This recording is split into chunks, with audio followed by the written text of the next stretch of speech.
Welcome, everyone. Hi. It's time for another RPG First Look.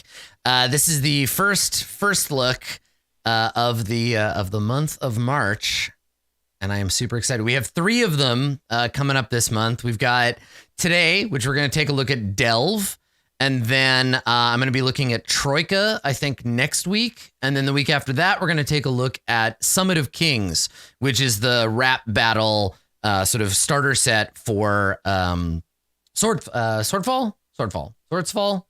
Yeah, Summit of Kings. Anyway, so yeah, lots of really cool stuff this month, and more of them are getting piled up behind that. So yeah, I'm really excited. But this one's been a hard one to wait for, because as soon as it came out, as soon as Sean emailed me about it, I was like, hot damn, I want to look at this right now. I have managed to remain hands off. I have not looked at it at all yet, and this is going to be a really fun first look, I think. We're going to be looking at Delve, a Perilous Expeditions expansion for the Ironsworn RPG. Basically, it's about taking your characters from wandering around out in the wilderness in Ironsworn down into some dungeons and what have you. So I will reiterate, because this is a first look and maybe people haven't seen it before. I have not looked at what we're about to look at. Every time I see a page, it is the first time I am seeing it, right? So I'm going to probably make assumptions, get things wrong, take guesses at stuff. That's the point, right? We're flipping through it for the first time. But what's special about this first look, what's special about looking at Delve, is that we are going to take it directly into practical use Sunday morning. So this week on Sunday live, we're going to be doing episode number 10 of Ironsworn, and we're going to take Nabake into a dungeon environment. We're going to do some actual delving. So I get to play the stuff from this supplement this week, which is totally new. Normally when I'm doing first looks, I'm looking at them like, well, this would be cool if I were playing this game, which normally I'm not, but this time I am. So that is the thing. Yeah, it's like an extended reaction video to a role-playing game, I guess. It's a weird form of content. It's not quite a review, but it's a first look, and that's what we're going to do. So let's take our first look at Ironsworn Delve. Yeah. Now, as I'm doing this, if you're interested in finding out more about Delve or about Ironsworn, the core rules of the game are free. Delve is a paid supplement, which is cool. You can find out more about that by using the Ironsworn command in chat, which I'll just throw in there now. Or you can go to bit.ly/Ironsworn FL. Capital L. Yeah. So this is Delve. There is our Delver. I really like the art in Ironsworn, and I'm glad that Sean has continued to use this. It's like modified stock images. It's kind of like Apocalypse World, right? Apocalypse World used a very aggressively modified version, but I like it. It's really cool. There's some really cool art in the original too. But it's cool to see them continuing it. I like this cover. I'm not sure what this lady is looking at, but I think we're going to see her again. Somebody linked me a picture that I think is a black and white version of her. So yeah, so this is the Delve supplement. It is about Perilous Expeditions, which I've been on several times, so I'm curious to see what new rules we get out of this supplement, right? Let's see what kind of new options that we have. So yeah, written and designed by Sean Tompkin, licensed under a non-commercial share-alike license like the OG. And like I said, stock image elements from iStock and Shutterstock, and then some game icons registered under CCBY. This game, like Ironsworn, I know that it's been out for a little while, but I think it was probably my favorite. It was probably my favorite RPG that I discovered last year. And I'm really excited to see how it expands. I've also seen, if you're interested, I've seen some hints here and there. Folks have been linking me Starforge art, which is quite cool. I guess there's a sci-fi version coming out. So we'll definitely be checking that out as well. But for now, dungeons. Dungeons. So let's just dive in. Let's skip all this stuff. Let's get right to it. At the threshold. So This is our introduction here. This is our first bit of art. I kind of love it. Like, we're the dungeon now. It's quite cool. So this grim looking dude, again, that kind of like Viking inspired clothing for the characters, but yeah, changed, right? Altered, given a little bit more diversity. We're not seeing like a white guy with a beard, which is cool. I kind of don't want to be whatever is in this cave because this guy's going to come in here and kill us with an axe. But let's take a look at what is in this book. What can we expect from Delve? So, ancient ruins, deep caverns, mysterious woods, dreadful swamps. The Ironlands are riddled with untamed reaches and dark depths where only the reckless or resolute venture. All right. Okay. These locations are called sites. They're the most perilous places in the Ironlands, home to ancient secrets and cunning denizens. Most stay well clear of them, but you are different. Using guidance and tools in this rulebook, you'll brave these sites in pursuit of your sworn vows. Okay, right. So it provides us with options, setting information, foes, resources, tips, techniques, and more for doing that. So it's about going to dangerous places that nobody else wants to visit and then delving them for ancient secrets. Okay, all right. So I can already see how this can fit into my Ironsworn campaign in particular. So an introduction in the first chapter, walkthrough of site-based gameplay, techniques, tips, and options for Delve, and new rules for Ironsworn, more information on sites within the Ironlands, an array of deadly foes and challenging encounters, optional mechanics for tracking forces, objects of power. Ooh, arming yourself with unique items. That's fun. I like that. And the new oracles. Hell yeah. Hell yeah. Oracles are what solo gameplay in this run off of.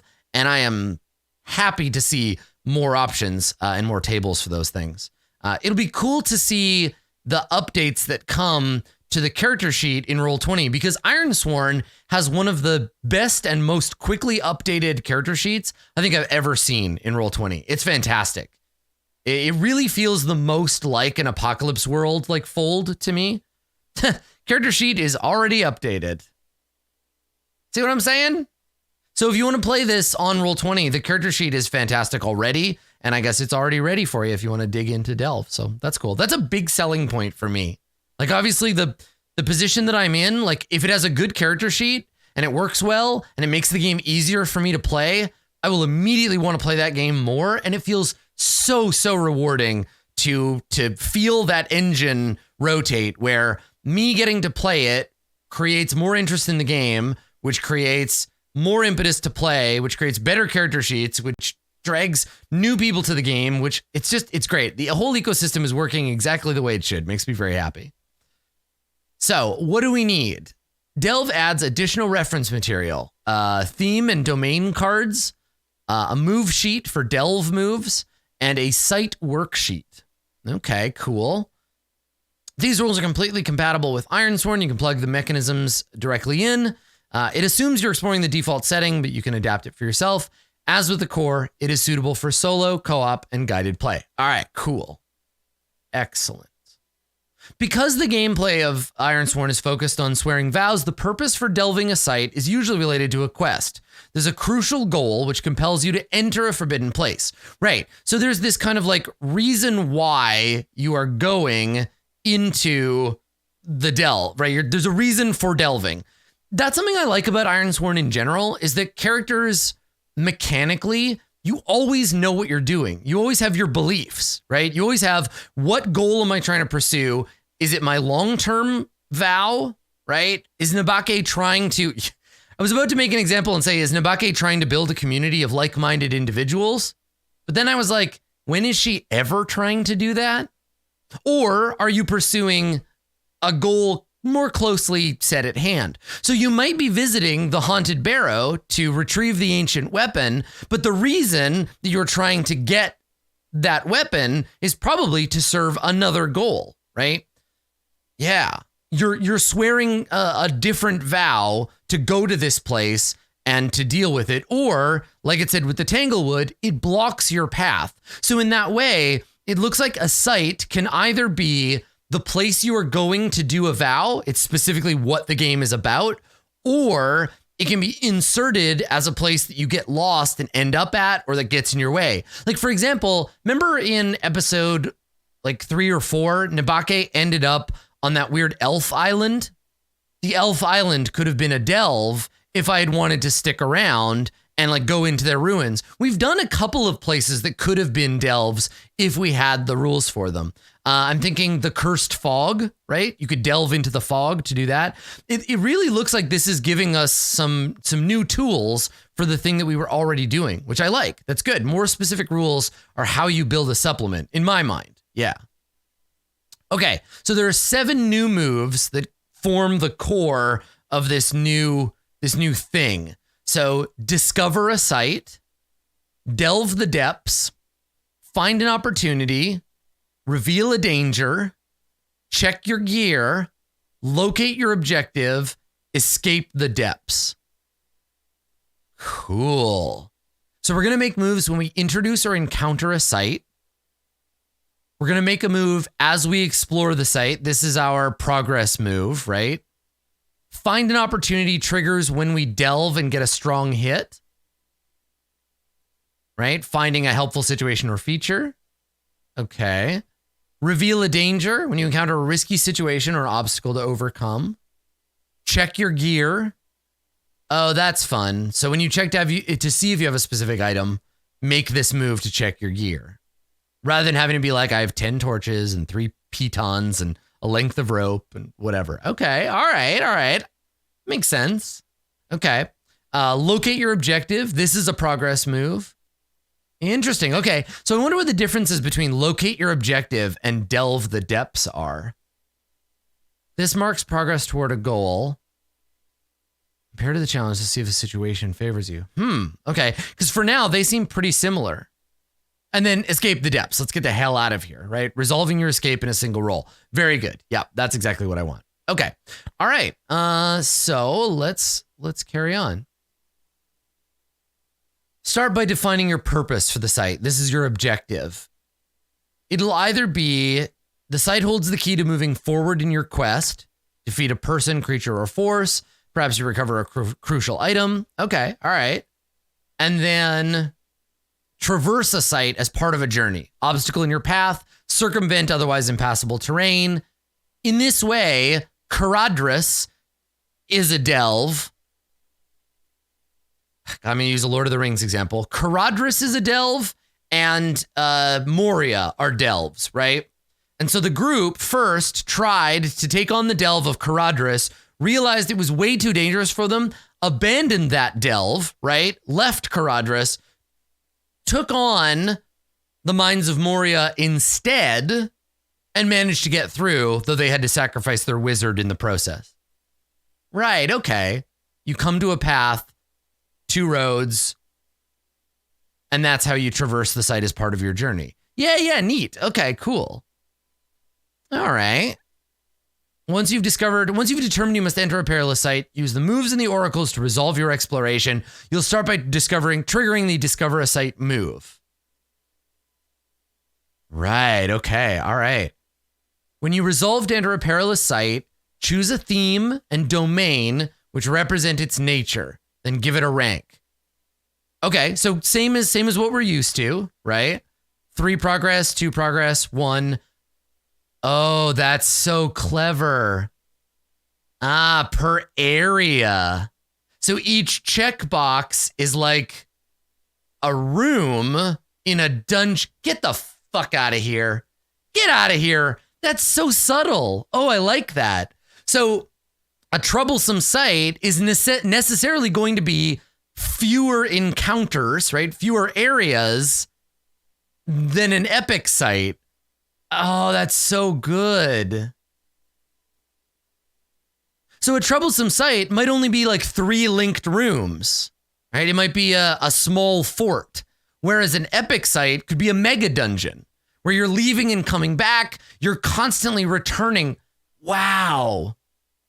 Oh, that's really fun. I love this as a measure of how deep the dungeon is. So if we wanted to do like delving into a massive dungeon complex, we could do an epic site, and it would take several episodes, right? Returning to a previously explored site, roll both challenges and take the lower value, clear that number of progress boxes. Oh, wow. So this way too, you could say, yes, we're returning to Undermountain, but someone has already explored this site. The first couple of levels have already been cleared. Oh, that's so cool. And then by necessity, each area is worth digging through more, because each tick, it takes 3 ticks to do a progress, and then each progress fills up a box. So you could theoretically have your character's main goal be to explore Undermountain, right? Explore the mega dungeon. And then all of your other quests are you could do an entire campaign inside a delve site. So in that way, if you like mega dungeon style stuff, or like Keep on the Borderlands, or where it's built around a structured area, yeah. That could be the whole game. That could be your entire campaign, because we have an epic vow for Nabake, and we've made like 2 ticks of progress on it. Admittedly, she's a garbage woman and is terrible at pursuing her goal, but you could do that. God damn. Really great use of the move system to manage things. Yeah, that's really cool. Yeah. That's awesome. Okay. So I wonder, if you're returning to a previously explored site, roll both challenge dice. Now this means previously explored by you? And so you lose progress, which makes sense, because as you bail out, maybe the dungeon repopulates or stays dangerous. And I guess if you wanted to, you could find a way to circumvent that by mechanically or by systemically, like in the game, fictionally making sure it doesn't do that. But I think you could read it as both. Yeah. If you left before you finished it, you come back and progress has maybe fallen back. I guess theoretically you could advance is the thing. If you return to a previously explored site, if you roll 2 10s, like, you could theoretically come back and the dungeon is already cleared. It's a way to make the dungeon, or the delve, make the delve site feel more alive, I guess. Yeah, okay. Makes sense. So choosing a theme and domain, it's the theme is the condition or state of the site and indicates what you could find there. The domain is the physical characteristics of it. Pick the theme and domain to best fit your understanding. If you're not sure, randomly select one. Together, they help you visualize your exploration and provide oracle tables for features and dangers. Okay. All right. So we got theme, corrupted, domain, cavern. Yeah, 2 10s would clear your progress. Yeah, it doesn't mark it. That's right. Yeah, sorry. So you always fall back. 2 10s is the worst. So you actually can't, you can't leave and have the dungeon, the delve, advance itself. Yeah, that's right. Yeah, it's the inverse. So yeah, you always fall back and you want to get 2 low numbers, so not much has changed. It's a good move. And I think that this particularly, like this little move and the way this is structured, you could port this into Dungeon World pretty much wholesale, right? Yeah, totally. Dungeon progress.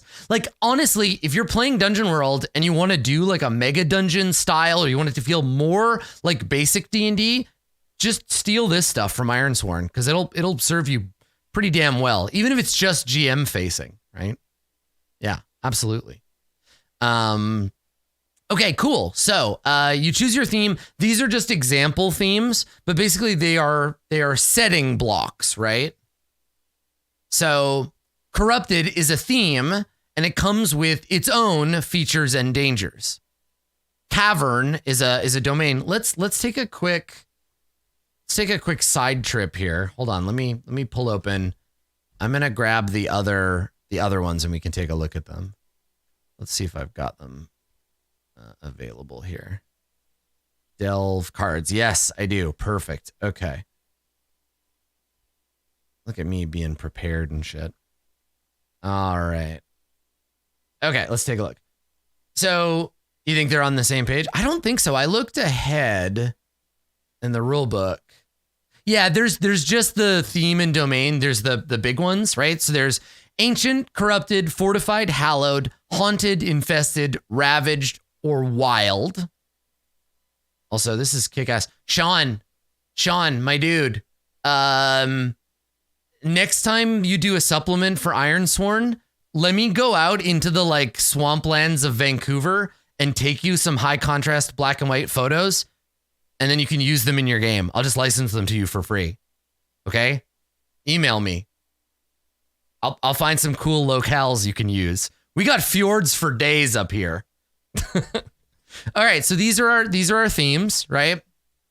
And then these are our domains: a barrow, a cavern, a frozen cavern, an ice reach, a mine, a pass, a ruin, a sea cave, a shadow fen, a stronghold, a tanglewood, and an underkeep. But then this stuff is so easy to make more of. Like, all of this stuff, you could very easily create your own. Because again, and I say this all the time, setting and tables, they're the same, right? Tables are setting, and all settings can be manufactured as tables based on what is possible. So features and dangers, you could write so many of these. These wouldn't be very hard to do at all. And look, I mean, they want you to do it. Here's the template. Oh, that's so cool. Yeah. And then in Roll20, you could just make these rollable tables. Oh, that's so cool. That's so goddamn cool. Yeah. Yeah. So that's how they work. So let's get back to the specifics. So print your theme on cards, shuffle them and draw, or roll on the theme domain oracles. Oh, I guess I could make them cards in Roll20 as well, right? You can make them a card deck by exporting versions of the two-sided PDFs. Yeah. Buy the cards. Oh, you can just buy the cards off drive-thru and then just import them into Roll20. Perfect. Or you can roll on the tables, right? Or you can pick a site starter to introduce a preset location. Oh, that's cool. Yeah. All right. If the random result doesn't make sense, draw or roll again. Yeah, so I like the idea of you can do both, right? So you can pick. So you could say, like, we've already established that this place is a mine, but we could also figure it's a haunted mine or a fortified mine or a hallowed mine. Oh, yeah. That's baller. I really like that. Yeah. Cool. So you can pick one and roll for the other, pick both, roll both. Yeah, okay, cool. You can add even more detail by utilizing an additional theme or domain. Haunted fortified stronghold, haunted barrow cavern. Pretty good. And then for information on custom themes and domains, see page 71. A game that is designed to be customized requires advice on how to customize it. Like if you release a game and you say, there's lots of shit missing from this game, but we're not going to give you any framework for designing it, you have failed your players, right? You're just offloading work you should have done to them. All right. Set up your playscape. Ooh, I love things to fiddle with. Prepare for your exploration of the site by readying your moves reference sheet, site worksheet, theme, and domain cards. These materials are available at Ironsworn. Arrange your theme and domain card with the theme to the left, domain to the right. If you're playing co-op, everyone can share the worksheet and card, put them in the center of the table, pass them around as needed, or nominate one of your players as the record keeper. Yeah, cool.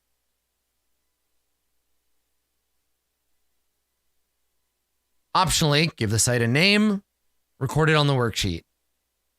Right, okay, so there's the name, the theme, the domain, and the objective. Give the site a rank, as we talked about in the Discover a Site move. Represents its scale, peril, and complexity. Troublesome underkeep, couple of chambers and connecting passage, and epic as a subterranean complex of unknowable depths. That is pretty damn cool. Okay. And then make the rank of the site on your worksheet. Yeah, right. So note that. All right, cool. And then retreating costs you if you escape and come back. Okay, all right. Before you wade in the depths, consider who might dwell in this place and what foes you face. These are the denizens. If you've already learned something of the site through investigation and the established facts of the setting, you can also make assumptions based on the theme and domain. The settings might be the focus of the quest or merely potential obstacles. Okay, cool. Makes sense, right? Who's around, what's going on, who lives there. It contains a denizen matrix, a set of blank fields for noting potential inhabitants. These fields are labeled very common, common, uncommon, rare, unforeseen. Each one has a number. Okay, so you can build your own encounter table. And you know what? If you're interested in watching how all this works, this is something that we're going to do on Sunday. We'll build our own. We'll take all these rules out for a spin during the actual play on Sunday. Yeah. Ooh. Who's this creepy ghost? All right. So you may not have answers to all your questions, but you'll be able to build NPCs, build denizens as you go into it. Yeah, and that makes sense. That's fine. Okay, all right. You stand at the precipice of the perilous site. Imagine the scene. What lies before you? How do you steel yourself for the danger to come? Light your torch, ready your shield, say your prayers. The depths await. All right, so we've chosen the theme. Oh, this is a summary of this chapter. Okay, so this is the preset. We do all this stuff before we go into the dungeon. We envision the scene, and then we go into the depths. Oh, she looks so cool. That's awesome. That lady and I have the same haircut. Hers is just a lot longer than mine. Cool. All right, so as we explore, as we delve, we're going to be triggering moves. They help us resolve the outcome of the situation. Okay, so we already did the discover. If you return, you lose some of your progress. God, losing progress on an epic site. God, that'd be so rough. Erase that number of progress boxes. So it's 3 ticks to an area. Every die has the opportunity of erasing 3 ticks per number. So even if you roll a 2, that's 6 progress indicators. God, epic dungeons are like, this is like a whole, you'd have to do it in a whole campaign, and leaving an epic site is massive. Yeah. Is it 4 ticks to an area? It's 1, 2, 1, 2, 3. Oh yeah, 4. It's a campaign at least. Yeah. Don't enter until you're very prepared, or it's big enough to have settlements within it. And I think, Jeeves, that's where, yeah, you might be able to allow, like, at some point in the site, you can discover a, what is it called? What's the name of that? Skullport, right? You discover Skullport within the site itself. Yeah. Skullport is part of Undermountain. Yeah. Interesting. Yeah, geez, that's a lot, right? So much loss if you leave. I like it. It's good. It's a big challenge, but okay. Oh, look at this. Ooh, I'm so excited about this table. Okay. So this is something that I don't think I've seen in a Powered by the Apocalypse game before. So let me imagine, just look at the top part. This is a standard move. So when you traverse an area within a perilous site, envision your surroundings, consider your approach. If you navigate with haste, roll edge. Stealth or trickery, roll shadow. Observation or expertise, roll wits. On a strong hit, you delve deeper. On a weak hit, roll on the table. On a miss, reveal a danger. The results vary depending on what skill you're using.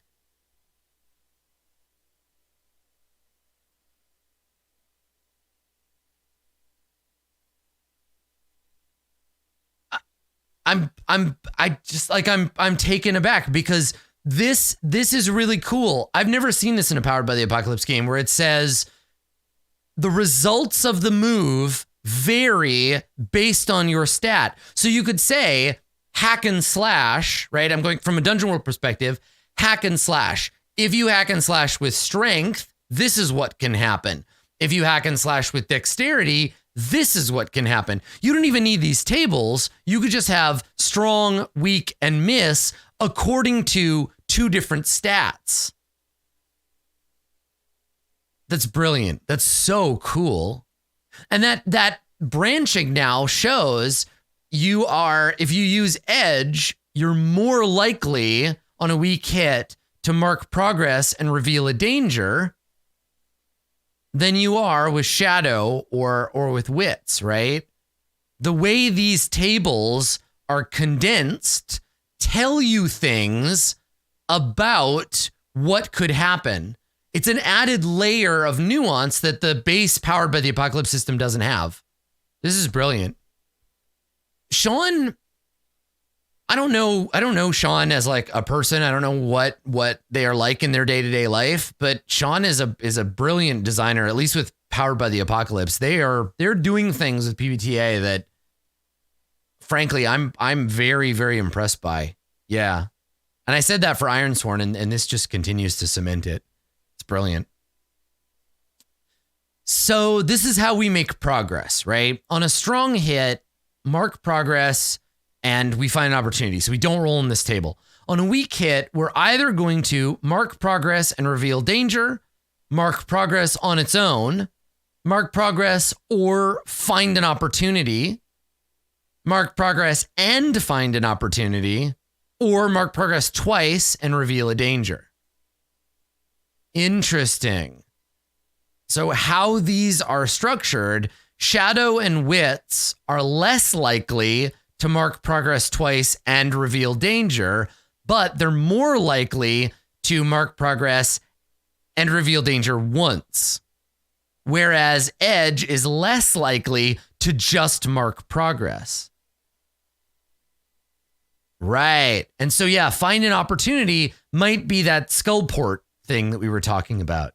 Yeah. So a weak hit could very unlikely end up being better than a strong hit. Yeah. Also, Dealer Umbra, I think that's a great point. Mark Progress is a fantastic name for a Starforged character. Science Officer Mark Progress. Yeah, that's really neat. Cool. All right. So an area, the portion of the site you traverse is called an area. It's an abstract representation. A specific area might be a single room. It might be a deer path. Your size and detail will vary based on the nature of the site and the context of your exploration. You can adjust the pace and focus as you travel. Some areas might be a montage. Others might be a high intensity thing. It's not generally designed to emulate room by room dungeon crawling, but you can abstract zooming in and out as you go. Yeah. But like the director of a movie, you also have control over it. So what's great about this is, remember, you're not, even if you're a group, the GM doesn't come to the table with the dungeon prepared, right? The GM might fill out some of the tables, but the players are just literally discovering the dungeon as you are exploring it. Yeah. Oh, that's really good. Envision your surroundings. So when you make the Delve the Depths move, you divine the characteristics of the thing. When you make a standard roll, the results span both cards. Oh, interesting. Okay. So 1 to 20 is on the theme. 21 to 100 is on the domain. 1 to 30 is on the dangers. 30 to... okay. So there's like a bunch of mixing and matching on the oracle rolls. Right. Okay. Yeah. Okay. So the first feature can be considered the default architecture. It also includes something unusual or unexpected. You can use a different oracle. Oh, so you might be in an ancient ruin, but if you get, where is it? Something unusual or unexpected, then you might decide to roll on corrupted instead, or hallowed. Something unexpected. Oh, that's really neat. Cool. And then, yeah, if you roll a 99 or 100, you transition into a completely new theme or domain. Right. Okay. Perfect. So you come into an area, you figure out the details of that area, right? And then you envision your approach, and then we make that delve the depths move, haste, trickery, or whatever. Okay. All right.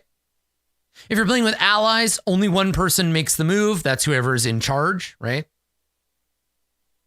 That's so cool. Like you enter a sea cave and get into a forest. In an ancient site, roll into the equivalent of Wakanda. Exactly.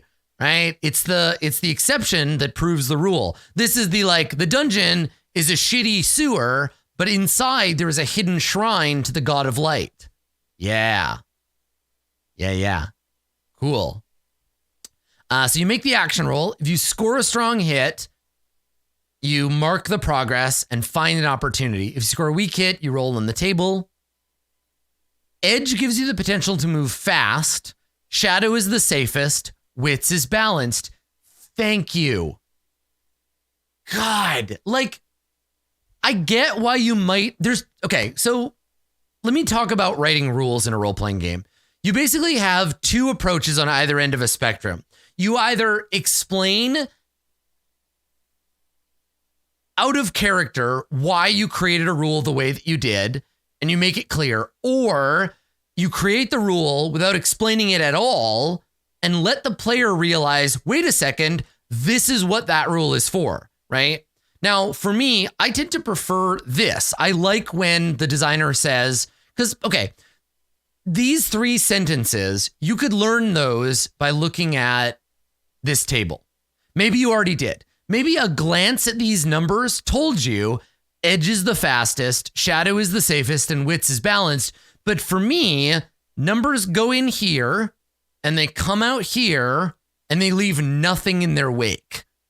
I never remember or understand why. So putting this paragraph was for players like Adam who don't get that, but maybe you didn't need that, right? So it's a choice, right? Because sometimes revelation of a mechanism in play is what really makes it work. Like circles in Burning Wheel, I didn't really understand circles until I actually rolled the dice and saw what happened in play, and I had that revelation. But for more complex tables and stuff, this shit is way more valuable for me. So now I know Edge is the way to move quickly, Shadow is safe, Wits is balanced.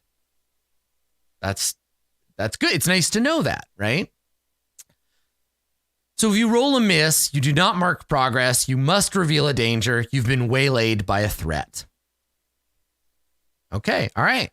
So let's learn more about opportunities and threats. So if we do great on that roll, we're going to find an opportunity. So either take 1 momentum, take action now, right? Take another action, add +1 and take +1 momentum on a hit. And then also pick one or envision the opportunity. Perfect. Okay, so this is one of those moves that has an oracle built in, but usually you can just follow with the fiction. It's nice that the game both respects the fiction as being paramount, but provides in case you don't know. It's a really fundamental PBTA design, right? Defy danger or act under fire, they're kind of a slap in the face in the sense that they say, on a 7 to 9, I don't know, fuck you, you figure it out. Use the fiction. They require the most understanding of the GM moves and how the game works. Moves that have a more constrained result on 7 to 9 are like this. They're saying something happens. This is either specifically or generally what it looks like. It's less of a you figure it out based on the fiction. Like if you're defying danger, you're doing it because none of the other moves fit already. Otherwise you'd be using them. So I kind of like that Sean has put together this thing where it's like the rules are enough. You don't need the tables, but if you can't think of a 7 to 9, go ahead and grab something from that table. It's nice, right? It's a way of providing a cushion for players who want that backup. It's also, again, settings are tables are settings. This is a way to say these are the kind of things that can happen, right? This gives us fictive brackets around what's going on in the moment in the game. So we define the opportunity. We make a roll on the table. If we score a strong hit, we can pick an outcome without rolling, right? So this is the like, you don't get to choose if it's a weak hit, but you do if it's a strong hit, right? You can choose your opportunity and then interpret it, right? Bring it to life. It's pretty cool. And then you do something about it. So it all kind of flows from one thing to another. Yeah, one move to another directly. Yeah. And then again, more commentary, right? Like, why would you want to choose these things? Take the first option, right? Take the first option if you don't want the chance of suffering a cost by making a move. Take the second option if you just want to immediately leverage a better opportunity. Yeah, exactly. So Oxyvorax pointed out the numbers for me, the way they work, go in one ear and come out the other, are the fiction for other people. So having those tables really helps. Yes, exactly. Yeah, that's right. Cool. So if you are forced to reveal a danger, this is the flip side. You have to roll on the table to figure out what kind of danger, or I guess you can envision it using the table as a guide, right? Picking a good thing that fits.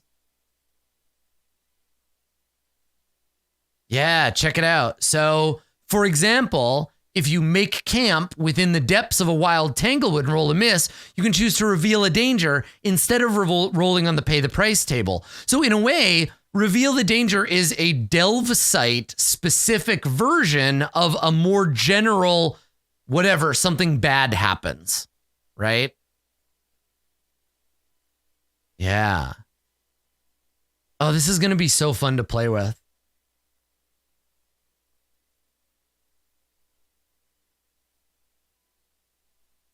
Right, okay. So envision the danger. Oh, look, it's a you can use it as a fluid table from the other cards. Interesting. Okay, so when you make your oracle roll, 1 to 30 is on the theme, 31 to 45 is on the domain, 46 to 100. Oh, that's so cool. So it's a table broken up into 3 specific tables. And if you're playing physically, you would have one card laid out, another card laid out that you drew from the deck, and then a page from the book to refer to. And because they're cards, you're not referring to 3 different places in the book, just one from the book and then 2 other objects on the... Oh, that's so cool. And then in Roll20, these could be handouts. They could be graphics on a page. You could handle that a bunch of different ways as well. Like that's what I do. I would snip this table and place it on the thing unless there are already built-in macros on the character sheet. And I bet there are. Yeah. Oh, that's so cool. And then you play to find out what happens, right? You just do the goddamn thing. The nature of the threat can reflect your current situation, the outcome of the preceding move. If you reveal a danger, you might have the opportunity to overcome or avoid the threat. For example, if you face danger to avoid a sudden rock fall, continue on your way unscathed. A miss on Delve the Depths should trigger a danger that is dire, has greater impact. So what Sean is saying here is they're teaching us how to make soft and hard moves. Right? If you trigger, this is so good. So if you trigger Reveal a Danger through a weak hit on Delve the Depths, you might have an opportunity to overcome or avoid the threat. In common PBTA parlance, we call this a soft move. A miss on Delve the Depths should trigger a danger that is dire and has greater impact. We call that a hard move. There is a lot of really strong Powered by the Apocalypse theory operating under the base layer of this game, like a lot.